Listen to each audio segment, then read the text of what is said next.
Hare Krishna. So here we are. This is a new addition to our little ashram. Beautiful picture of Lord Chaitanya.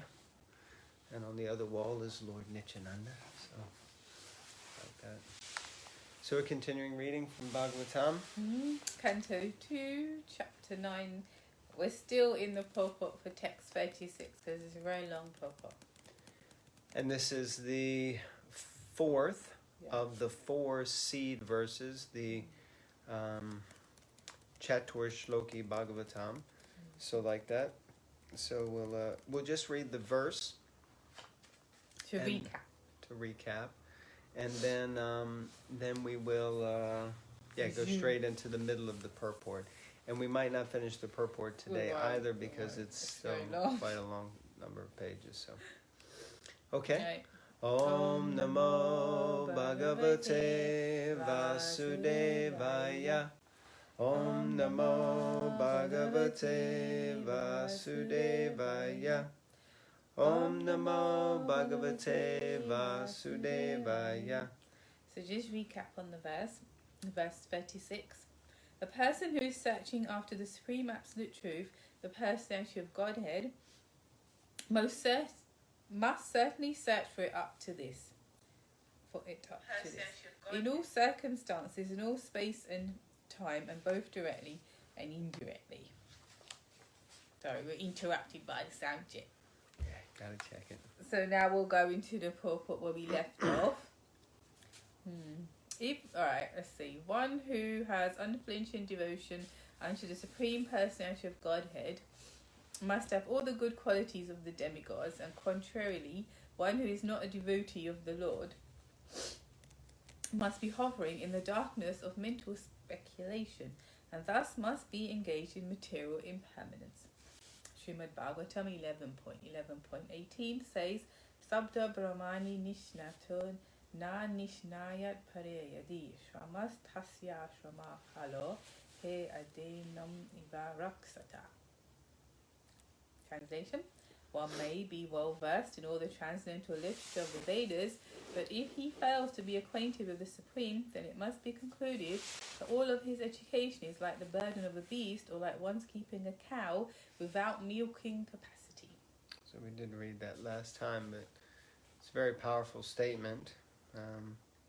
If one fails to be acquainted with the Supreme, then it's just basically like an ass, which is a beast of burden. I mean, it says here, like the burden of a beast. I just heard a lecture from Prabhupada this morning where he says that ass is like a burden of the beast. And I thought, I'm pretty sure it means beast of burden. But yeah, so, and it says, like one's keeping a cow without milking capacity. So, like that.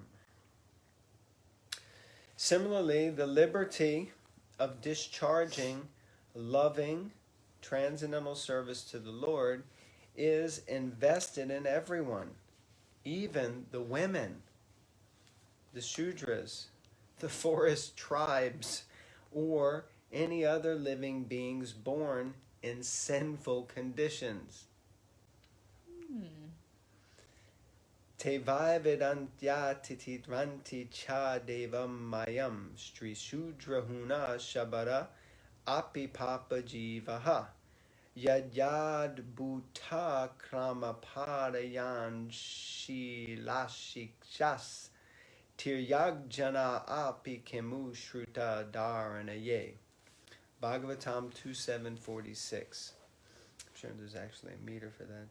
Deva vedantya titiranti cha deva mayam. Yes, let's go in the prayers. Sri Shudrahuna Shabara api papa jiva Yad bhuta krama parayana shila shikshas tiryag jana apikimu shrutadaranaye.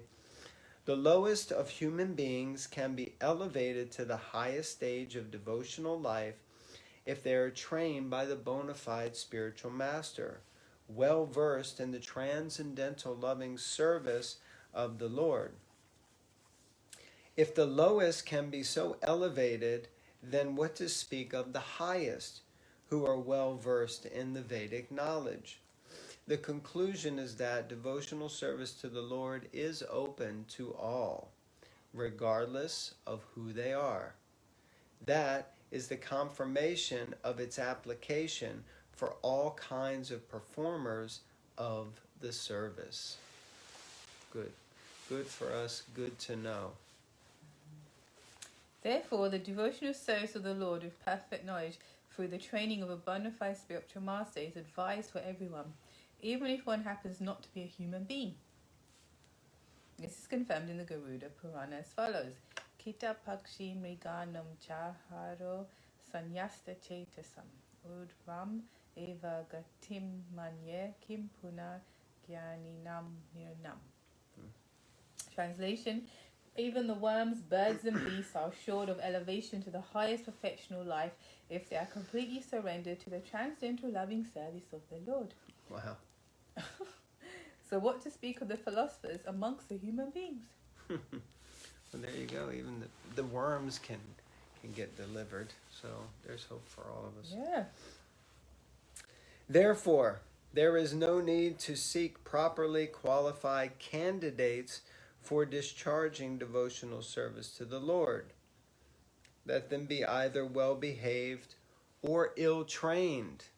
Interesting. Let them be either learned or fools. Let them be either grossly attached or in the renounced order of life.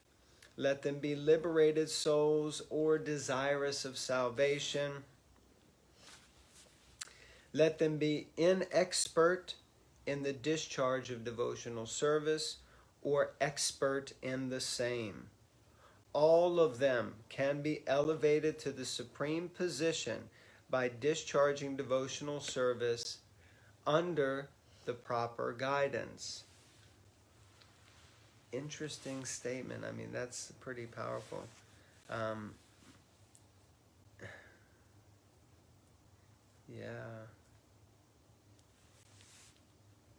Yeah, it's very poetically written, isn't it? Mm-hmm. Very poetically written and very deep and profound. So what I got from that is that basically, whether you're expert at something or not expert, whether you're trained or not trained, whether you're in the renounced order or you're completely attached, doesn't matter. Everybody can be,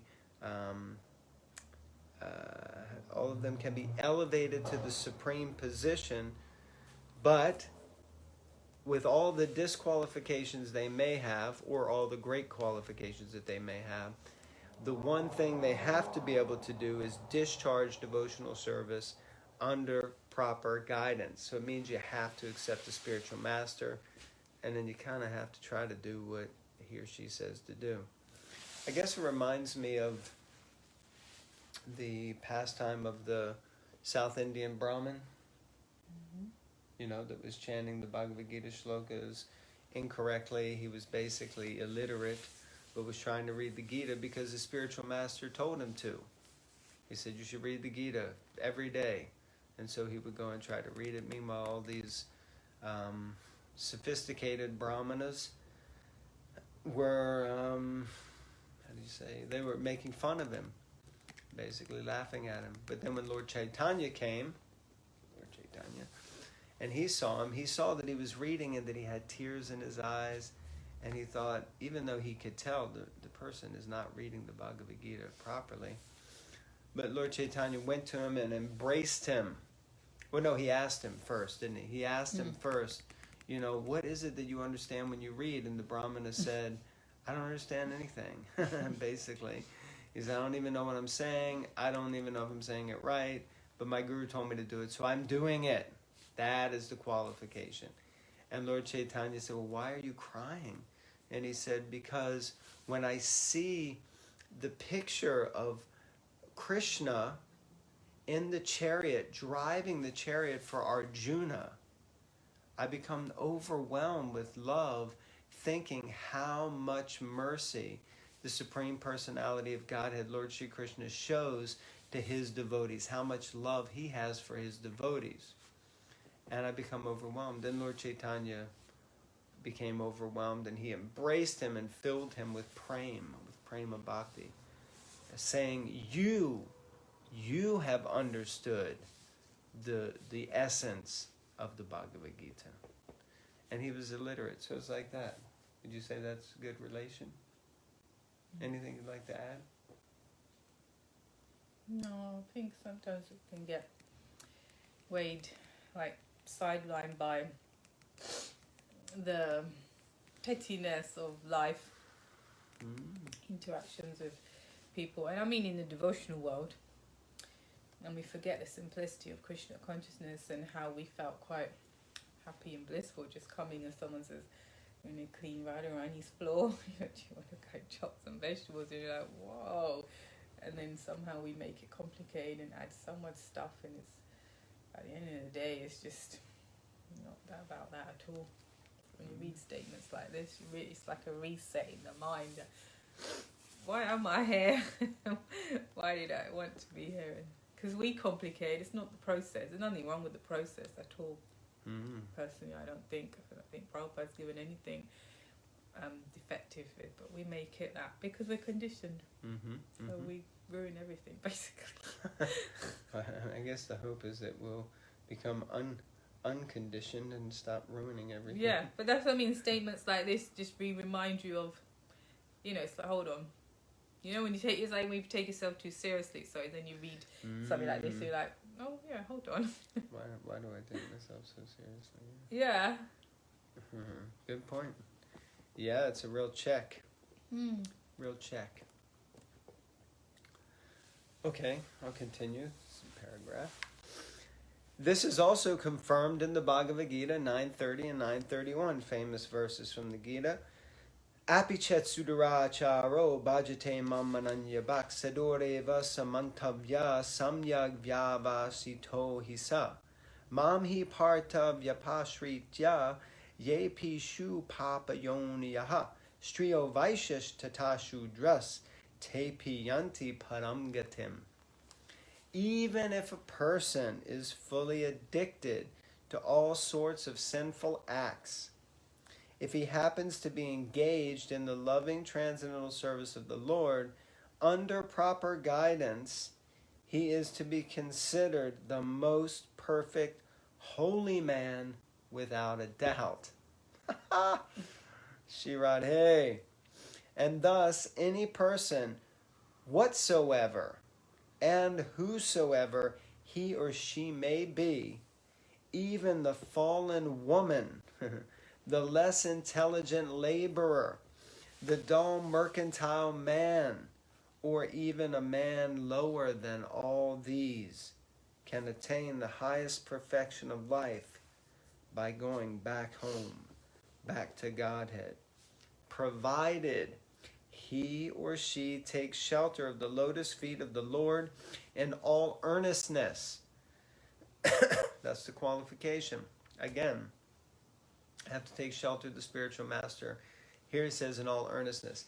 And it's interesting, the different translation that Srila Prabhupada gives here for this verse from 9:30, Apichet Sudaracharo, because it is subtly, it's extrapolated, but it's different from the word-for-word translation that he gives in the Bhagavad Gita.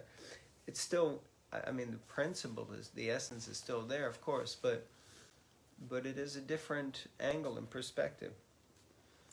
The sincere earnestness is the only qualification that can lead one to the highest perfectional stage of life.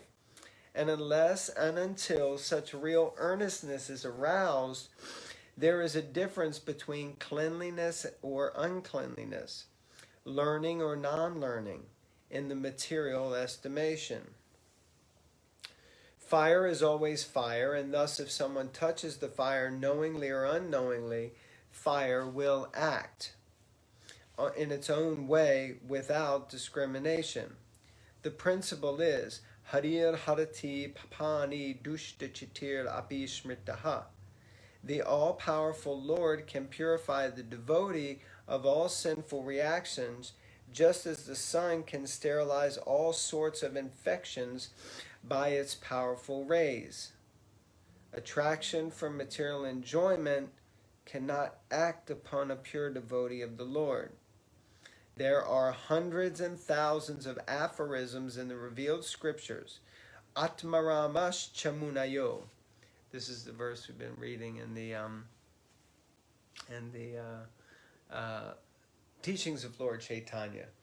So in the teachings of Lord Chaitanya, the Atmarama verse. That's the Atmarama verse. Oh Lord, yeah. She loves that section, that chapter. She's enthralled by it. Anyway, even the self-realized souls are also attracted by the transcendental loving service of the Lord. Kechit kevalaya bhaktya vasudeva parayanaha. Simply by hearing and chanting, one becomes a great devotee of Lord Vasudeva. Nachalati bhagavat padara vinda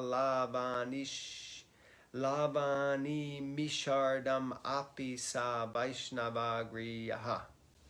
A person who does not move from the lotus feet of the Lord, even for a moment or a second, is to be considered the greatest of all Vaishnavas. Bhagavat parshadatam prapte matsevaya pratitam te. The pure devotees are convinced of attaining the association of the personality of Godhead, and thus they are always engaged in the transcendental loving service of the Lord. Interesting. So, what's been said up till here? So much. The Apichet Sudaracharo verses.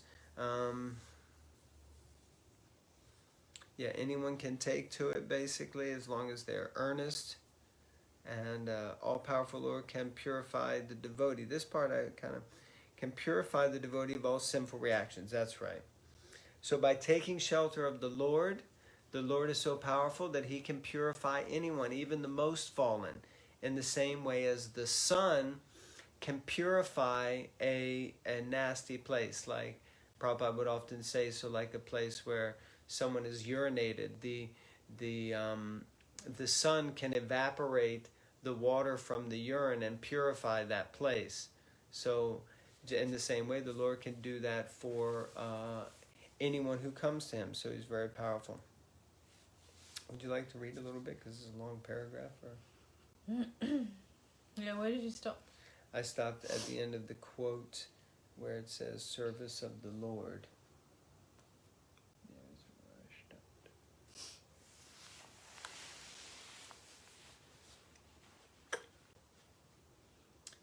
Is that right? No.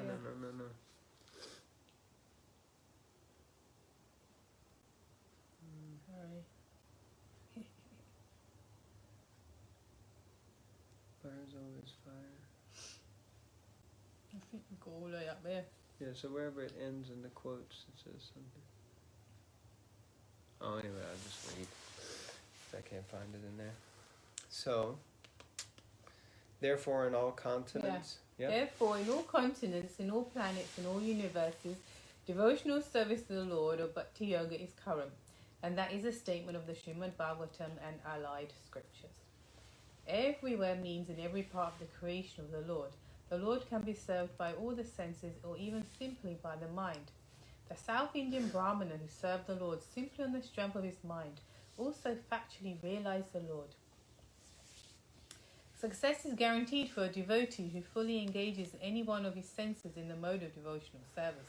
The Lord can be served by any ingredient, even the most common commodity, a flower, a leaf, a fruit, or a little water, which are available in any part of the universe and without cost. And thus the Lord is served universally by the universal entities. He can be served simply by hearing. He can be served simply by chanting or reading about his activities. He can be served simply by adoring himself, by adoring him and accepting him. There you go. Easy. It's easy to serve the Lord. Yeah. But we make it very complicated, don't we? Yes, we do. Yes, we do. Okay. Let's see.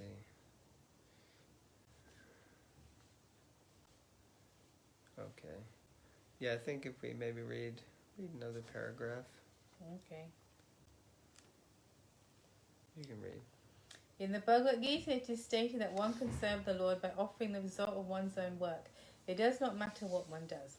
Generally, men may say that whatever they are doing is inspired by God, but that is not all. One should actually work on behalf of God as a servant of God. The Lord says in the Bhagavad Gita 9:27, Yad karoshi yad yashnasi, yad juhoshi dasi, yad tapasyasi konteya, tat kurusha mad arpanam. Nice verse. Do whatever you like or whatever may be easier for you to do. I know that version. It's a different translation, man. Eat whatever you may eat. Sacrifice whatever you can sacrifice. Give whatever you may give in charity. And do whatever you may undertake in penance. But everything must be done for Him only. Amazing. If you do business or if you accept some employment, do so on behalf of the Lord. Whatever you may eat, you may offer the same to the Lord and be assured that He will return the food after eating it Himself. He is the complete whole, and therefore whatever He may eat as offered by the devotee is accepted because of the devotee's love. But again it is returned as prasad for the devotee, so that he can be happy by eating. In other words, be a servant of God and live peacefully in that consciousness, ultimately returning home back to Godhead. I think that's a good place to stop. You okay with that? Yeah. So, any final thoughts on that last part? I thought that was really good. Yeah, it's good. Just good, like I said, reminder to go back to basics. Keep it simple. Simple doesn't mean that it's not intelligent or not advanced. That's the problem. People try to overcomplicate the process. Like recently, we were just hearing, without mentioning names, we don't want to get controversial, but some people feel that Prabhupada took us up to a certain point, and then others can come and take you up to another point. But the fact is that it's complete and whole. Like Prabhupada mentions Krishna as a complete whole, so when you offer him something to eat, he gives it back. You don't need to worry about it. But what Prabhupada gave is also the complete whole. You can trust that the Acharya knew what he was doing, and he gave everything in a nutshell. So if we just follow what this Acharya is giving us, we can go back to Godhead, really. Right. But we can also live peacefully in this life. We don't suffer in this life and then pray to die so we can go back to Godhead. We can actually live a very good life, actually, due to Prabhupada. By the mercy of the spiritual master. Yeah. That's it. Yeah. Okay, thank you all very much. We'll see you next time, and we'll conclude the 4 seed verses, the final section of the purport to the 4th seed verse of the Bhagavatam. Grantaraj Srimad Bhagavatam King. Jai. And just quickly before we go, if anyone is interested, because we're coming up to Gaur Purnim, if you are interested in, acquiring a set of Chaitanya Charitamritas, then, why is it, you didn't flip it around? No. Oh no, it shows right? Or you didn't flip it? It didn't flip. Next time we'll flip. Next time we'll flip it. But this is a Chaitanya Charitamrita if you can't read that. So if you're interested in acquiring a set of Chaitanya Charitamritas, then you can please contact us and we can help to arrange that for you. This is basically all about the life of Lord Chaitanya, and it's amazing. Yes. All right. See y'all later now. You hear? Bye-bye. Hare Hare Krishna.